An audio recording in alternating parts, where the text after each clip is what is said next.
Antarctica एक ऐसा महाद्वीप जहां बर्फ, तेज हवाएं और रहस्य राज करते हैं, जहां केवल सबसे जुझारू जीव ही जीवित रहते हैं।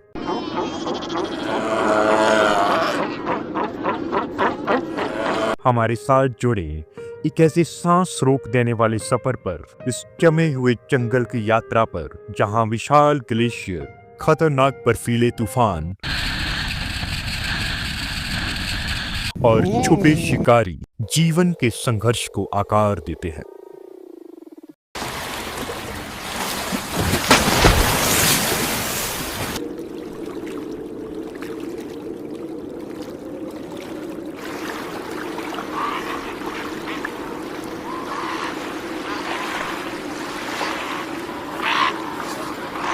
दक्षिणी आकाश के नीचे ऐसा महाद्वीप है जो किसी और से मिलता जुलता नहीं।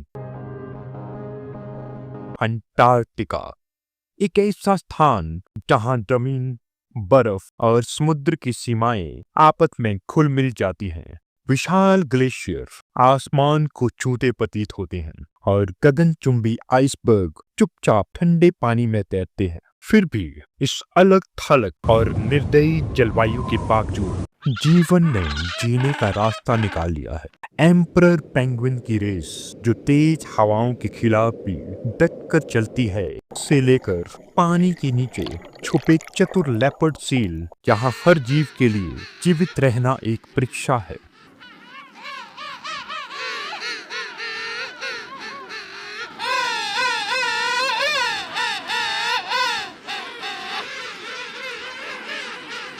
पर इस कठोर हालात में भी ये प्राणी कैसे टिके रहते हैं, जब तापमान -80 डिग्री सेल्सियस तक गिर जाता है और महीनों तक अंधकार छाया रहता है।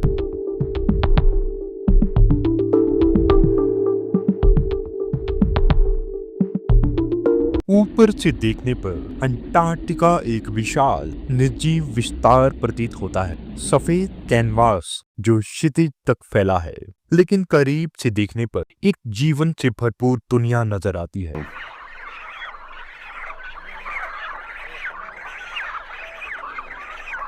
विशाल ग्लेशियर धूप में चमकते हैं, विशाल आइसबर्ग जिनका आकार पूरे शहर जितना होता है शांतिपूर्वक दक्षिणी महासागर में तैरते हैं, और बर्फ के नीचे एक छुपा हुआ साम्राज्य है। एक ऐसी दुनिया जहां जीवों ने पृथ्वी के सबसे कठोर हालात में भी जीवित रहने के लिए अपने को अनुकूल बना लिया है।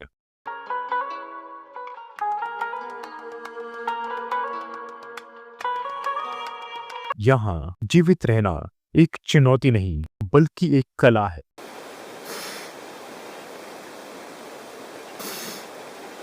हर जीव, चाहे वो सबसे छोटा krill हो या सबसे घातक शिकारी, ऐसे माहौल के अनुकूल ठहरने के लिए लाखों सालों में उन्होंने अपने आप को इस तरह से बना लिया है।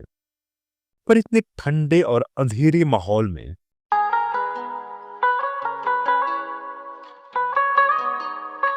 ये जीव कैसे जीवित रहते हैं? कैसे लेपर्ड सील और किलर व्हेल जैसे शिकारी इस बेरहम दुनिया में राज करते हैं? अंटार्कटिका को अक्सर पृथ्वी का आखिरी महान जंगल कहा जाता है, एक बर्फीला किला यहाँ हर मौसम नई चुनौतियां लेकर आता है।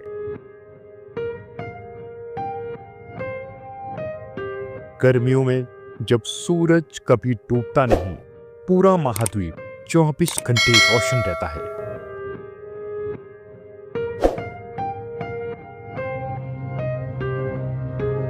लेकिन सर्दियों में पूरा संसार अंधकार में ढल जाता है और जीवन एक बेरहम संघर्ष बन जाता है। इसके बावजूद अंटार्कटिका में दुनिया के कुछ सबसे अद्भुत जीव बात करते हैं।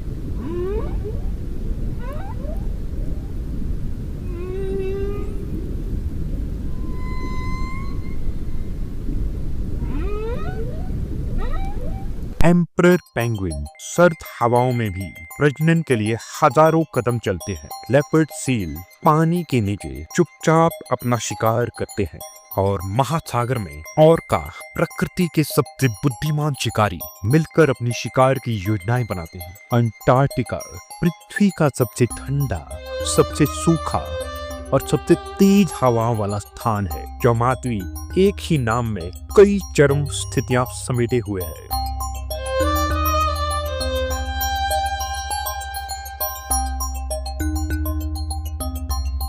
यहाँ पृथ्वी के कुल ताजे पानी की 70% हिस्सा बर्फ में बंद है, जो लाखों वर्ग किलोमीटर में फैला हुआ है। पर यह कोई मरुस्थल नहीं है, जो एक जीवंत प्रणाली है जो लगातार बदलती और विकसित होती रहती है। इस जमे हुए संसार के केंद्र में विशाल ग्लेशियर खड़े हैं, जो कभी कभी गगनचुंबी इमारतों जितने ऊंचे दिखते हैं।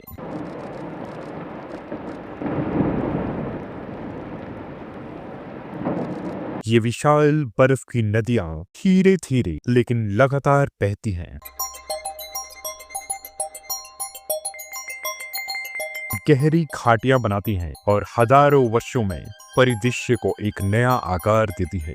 कुछ ग्लेशियर समुद्र में मिल जाते हैं, जहां वे आइसबर्गों का जन्म करते हैं, विशाल तैरते हुए बर्फ के महल।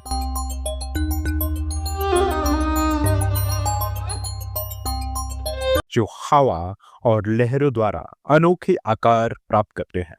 अंटार्कटिका में जीवन की चाबी केवल बर्फ ही नहीं, बल्कि उसके चारों ओर फैले महासागर में छिपी है। दक्षिणी महासागर पृथ्वी के सबसे शक्तिशाली और अप्रत्याशित जल निकायों में से एक है। इसकी धाराएं एक कन्वेयर बेल्ट की तरह काम करती है, जो पोषक तत्वों और ऑक्सीजन को पूरे महासागर में वितरित करती हैं और जीवन के लिए आवश्यक बनाती हैं। लहरों के नीचे एक पूरा साम्राज्य वास करता है।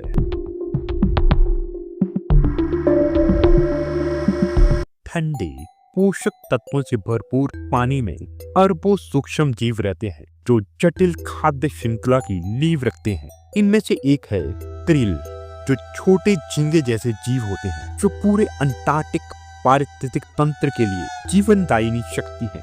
अरबों में पाए जाने वाले क्रील विशाल झुंडों में साथ होते हैं, जो कई मील तक फैले रहते हैं।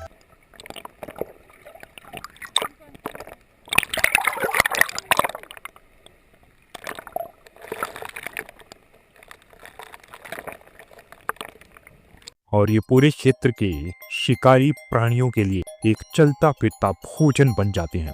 क्रील के बिना ना तो पेंगुइन होते, ना सील, ना ही व्हेल।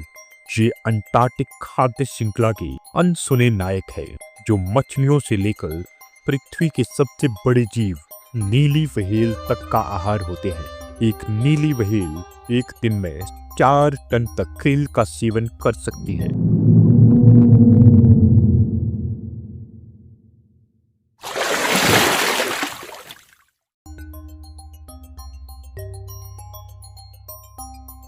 अंटार्कटिका के सबसे प्रसिद्ध प्राणियों में एक है पेंगुइन।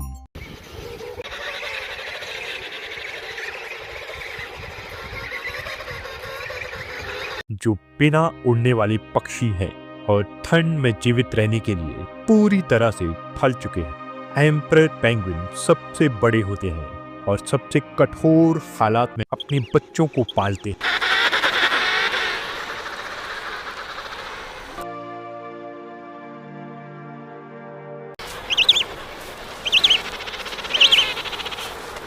सर्दियों की गहराइयों में नर पेंगुइन विशाल समूहों में इकट्ठा होकर अपने अंडों को अपने पैरों पर गर्म रखते हैं।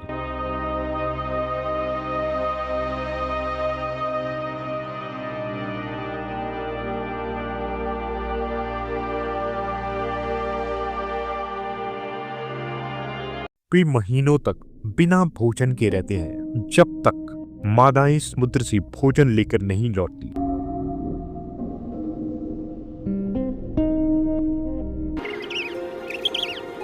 अंटार्कटिका की मछलियां पृथ्वी की अन्य मछलियों से अलग हैं। कई प्रजातियों ने अपने खून में एंटीफीज प्रोटीन विकसित कर लिए हैं, जिसकी उनके शरीर को बर्फ के क्रिस्टल बनने से बचा सके। कुछ जैसे कि आइसफिश का खून पारदर्शी होता है और उनके लाल रक्त कणिकाएं नहीं होती। जो अनुकूलन उन्हें ठंडे ऑक्सीजन से भरपूर पानी में जीवित रहने में मदद करता है। ये मछलियां सील और सीबर्ड के लिए महत्वपूर्ण भोजन स्रोत है।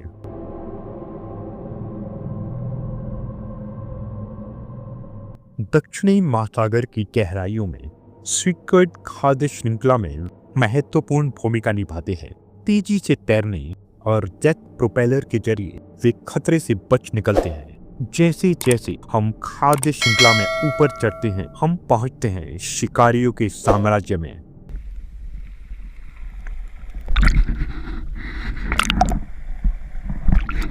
जहां लेपर्ड सील और समझदार ऑर्का अपनी चतुराई से शासन करते हैं।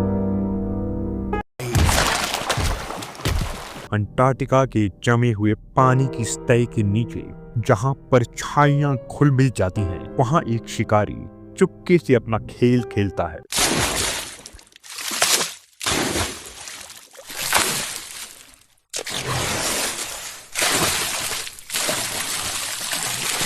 लेपर्ड सील अपनी लंबी चिकनी आकृति, विशाल जबड़ों और तेज दांतों के साथ यह शिकारी बर्फ पर राज करता है। अपने नाम की तरह ही लेपर्ड सील एक चुपके से हमला करने वाला शिकारी है। लेपर्ड सील का हर अंग शिकार के लिए तैयार किया गया है। इसका मजबूत शरीर पानी में आसानी से फिसलता है और छोटे छोटे झटकों में 25 मील प्रति घंटे तक की रफ्तार पकड़ सकता है। इसके लंबे ताकतवर फ्रंट फ्लिपर अत्यंत फुर्ती से मुड़ने में मदद करते हैं। तेज नुकीले दांत शिकार को पकड़ने और मारने के लिए है और इसकी सबसे भयानक शक्ति है इसकी बुद्धिमत्ता।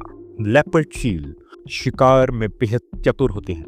हालांकि ये जीव मनुष्यों से शायद ही मिलते हैं, लेकिन जब भी ऐसा होता है तो परिणाम गहरी छाप छोड़ जाते हैं। 2003 में एक ब्रिटिश समुद्री जीव विज्ञानी क्रिस्टी ब्राउन अंटार्कटिक तट पर स्नो क्रॉलिंग करते समय लेपर्ड सील के हमले में अपनी जान गंवा बैठे। जो हमला तेज, चौंका देने वाला और घातक था, जो याद दिलाता है कि अनुभवी मनुष्य भी इन जंगली शिकारियों के सामने असहाय हो सकते हैं। जैसे ही हम लेपर्ड सील के बर्फीले शिकार क्षेत्र से विदाई लेते हैं, हम अपनी नजर एक और बड़े शिकारी की ओर मोड़ते हैं, जो शिकार में तेजी नहीं बल्कि रणनीति से काम लेता है।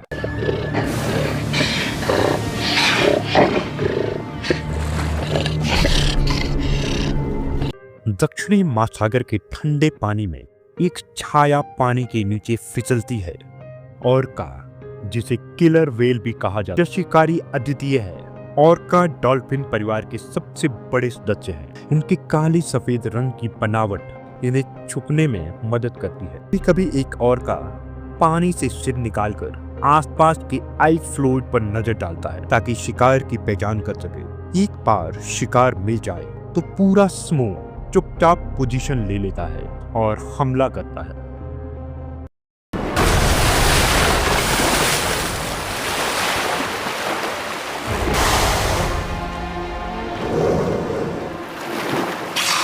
ऑर्का के समूह का नेतृत्व एक प्रौढ़ मादा करती है, जिसके अनुभवों से समूह को दिशा मिलती है। चाहे वो सुरक्षित रास्ते हों या शिकार के क्षेत्र, समूह में लगातार संवाद चलता रहता है। क्लिक, सीटी और गूंजती आवाजों के जरिए ऑर्का एक दूसरे से सूचना साझा करते हैं।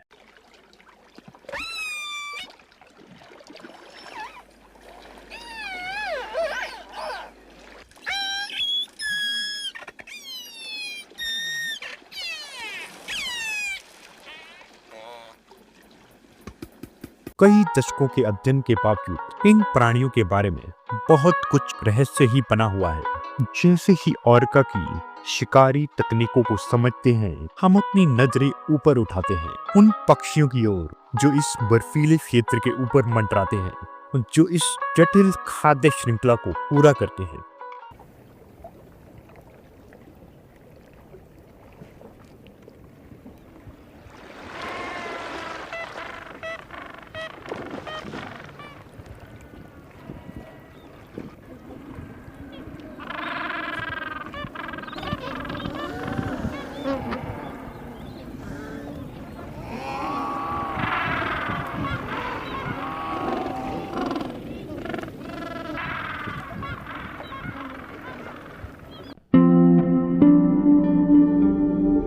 अंटार्कटिका के कठोर पारिस्थितिक तंत्र में कुछ भी व्यर्थ नहीं जाता। हर शिकार, हर हत्या, हर मृत्यु जीवन चक्र को बनाए रखती है।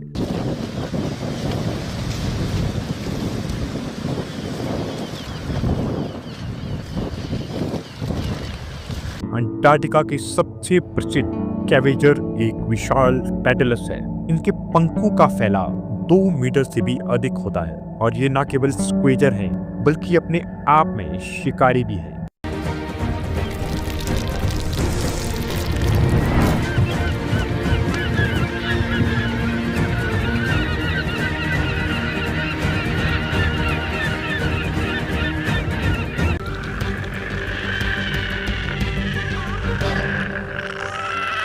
अगर विशाल पेटल्स अंटार्कटिका का गिद्ध है तो सक्वा उसका डाकू, चतुर, फुर्तीला और बिल्कुल बेरहम।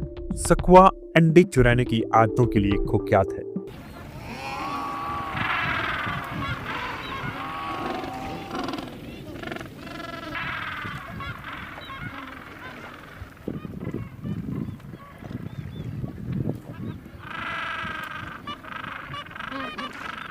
ये पेंगुइन कॉलोनियों पर बहुत ही सटीकता से हमला करते हैं। कुछ सक्वा जोड़ी में काम करते हैं। एक वयस्क पेंगुइन का ध्यान भटकाता है जबकि दूसरा अंडा या चूजा चुरा लेता है।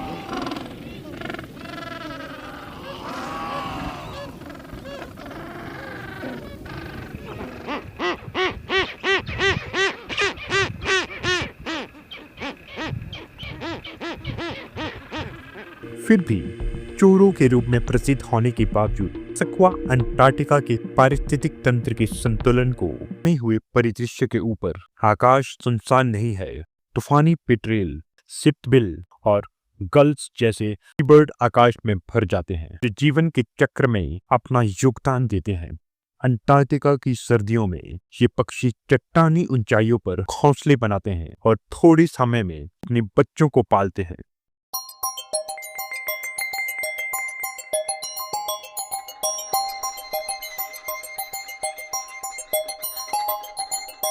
आकाश से अब हम वापस आते हैं बर्फ पर, जहां जीवों ने इस जमी हुई दुनिया में जीवित रहने के लिए अद्वितीय तरीके विकसित किए हैं। अंटार्कटिका चरम स्थितियों की भूमि है, जहां तापमान -80 डिग्री तक गिर जाता है। हवाएं 200 किलोमीटर प्रति घंटे से तेज चलती हैं।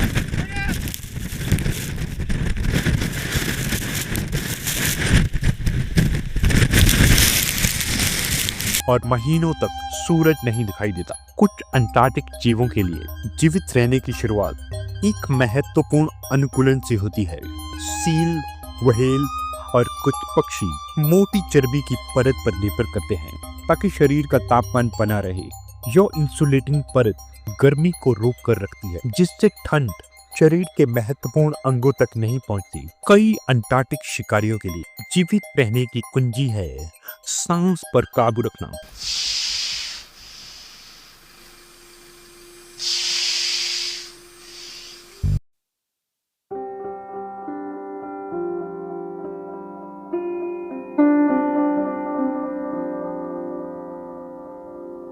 वेडल सील में ऐसा करने की अद्भुत क्षमता है। ये 90 मिनट से भी अधिक समय तक बिना सांस लिए तैर सकते हैं।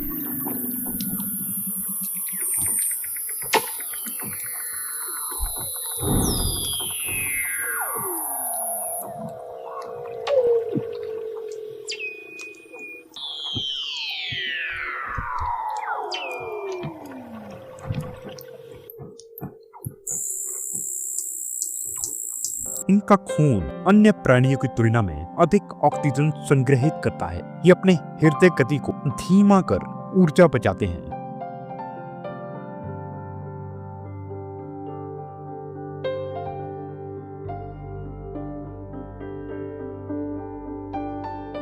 धरती के सबसे ठंडे और दुर्गम इलाकों में से एक है अंटार्कटिका, जहां की बर्फीली सतह के नीचे एक अदृश्य दुनिया छिपी हुई है। वैज्ञानिकों के लिए यह जगह उतनी ही रहस्यमयी है जितनी बाहरी अंतरिक्ष की कोई अनजानी दुनिया। लेकिन क्या आपको पता है कि इस जमी हुई बर्फ के नीचे विशाल झीलें मौजूद हैं? इन्हें सब ग्लेशियन झीलें कहा जाता है। और इनमें सबसे लोकप्रिय झील है lake Vostok. Lake Vostok Antarctica की सतह के नीचे लगभग 4 किलोमीटर की गहराई में छिपी हुई है। यह झील पूरी तरह से अंधेरे में है और लाखों सालों से बाहरी दुनिया से कटी हुई है। वैज्ञानिकों को लगता है कि यहाँ ऐसे सूक्ष्म जीव हो सकते हैं जो धरती के किसी भी अन्य वातावरण से पूरी तरह से अलग विकसित हुए हैं।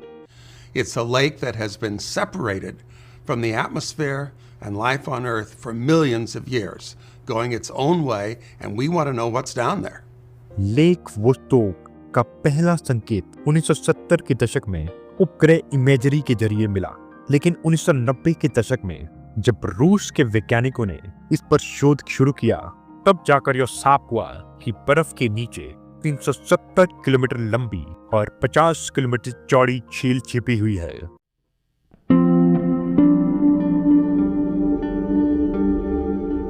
बीसवीं सदी की शुरुआत में अंटार्कटिका को जीतने की होड़ शुरू हो चुकी थी। सबसे बड़ा सवाल था, कौन सबसे पहले दक्षिणी ध्रुव तक पहुंचेगा। 1911 में 2 प्रमुख अभियानों ने इस चुनौती को स्वीकार किया। रोवाल्डन नॉर्वे की टीम और रॉबर्ट स्कॉट ब्रिटेन की टीम। रोवाल्डन ने अपनी योजना सावधानी से बनाई। उनकी टीम के पास अनुभवी कुत्ते, पारंपरिक इनुइट कपड़े, प्रभावशाली रणनीतियां थी। उन्होंने 14 दिसंबर 1911 को दक्षिणी ध्रुव पर झंडा गाड़ दिया था और सुरक्षित लौट आए। लेकिन स्कॉट की कहानी एक अलग त्रासदी बन गई। उनकी टीम ने खराब रणनीति अपनाई की जगह इंसानों पर ज्यादा भरोसा किया। जब वे 17 जनवरी 1912 को ध्रुव पर पहुंचे तो वहां रोवाल्ड का झंडा पहले से ही लहरा रहा था। हार और निराशा ने उनकी टीम को तोड़ दिया। लौटते समय परिस्थितियां और भी भयानक हो गई। खाने पीने का सामान खत्म हो गया, ठंड असहनीय हो गई और एक एक कर सभी सदस्य दम तोड़ने लगे। स्कॉट ने अपनी डायरी में लिखा, अब कोई उम्मीद नहीं बची है, अंत करीब है, हम लड़ते रहेंगे लेकिन हम हार रहे हैं। मार्च 1912 में स्कॉट और उनकी टीम हमेशा के लिए बर्फ में समा गई। उनकी लाशें महीनों बाद मिली